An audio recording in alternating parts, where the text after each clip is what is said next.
ଆଜି ହେଲା ପଣା ସଂକ୍ରାନ୍ତି, ଓଡ଼ିଆ ନବବର୍ଷ। ପଣା ସଂକ୍ରାନ୍ତିର ଭିଡ଼ିଓ ତ କିଛି ମୋ ପାଖେ ନାହିଁ, କିନ୍ତୁ କିଛିଟା ଓଡ଼ିଆ ଗାଁ ଘରର କାହାଣୀ ଅଛି। ମୋତେ ପ୍ରଥମରୁ ହିଁ କେବେ ସହର ଭଲ ଲାଗିନି। ନା ଭିଡ଼, ନା ସେ 10 ମିନିଟର ଜିନିଷ ମଗେଇବାର ସୁବିଧା।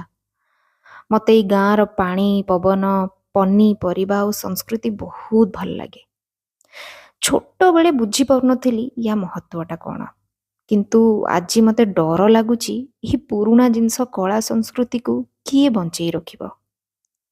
ମାଣିକ ମକଦ୍ଦମା ଫୁଲ, ଶୀତ ଦିନର କାହାଣୀ, ତା ସହ ଗାଁ ଦହିବରା, ଗୁଣ୍ଡ ମାଛ, ପଖାଳ ଭାତ। ଶୀତଦିନେ ମା ମାନେ ଯେତେବେଳେ ଧାନ ବସାନ୍ତି, ପିଲାମାନଙ୍କର ତ ସେଦିନ ମଜା।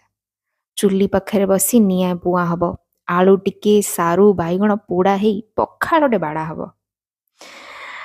ସେ କାହାଣୀର କିଛି ଅଲଗା ହିଁ ମଜା, ଆଉ ସେ କାହାଣୀ ବହୁତ ହି ଅଲଗା।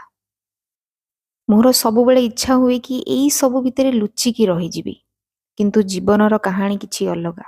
ତ କର୍ମସ୍ଥାନକୁ ଯିବାକୁ ହିଁ ପଡ଼େ, କିନ୍ତୁ ମୋ ଭଲ ପାଇବା କେବେ ସରିବନି।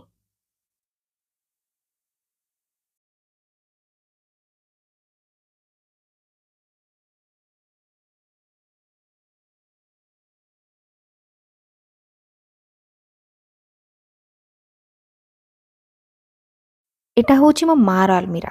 ଯେବେ ଘରକୁ ଯାଇଥିଲି, ମମି ତାକୁ ସଫା କଲାବେଳେ ୟା ଭିତରୁ ଏଇ ପୁରୁଣା ଜିନିଷ ବାହାରିଲା। ଡିବି, ଏଇ ଦୀପ, ଆଉ ଏଇ ସେବେର ଏଇ ଆଇଡେଣ୍ଟି କାର୍ଡ଼।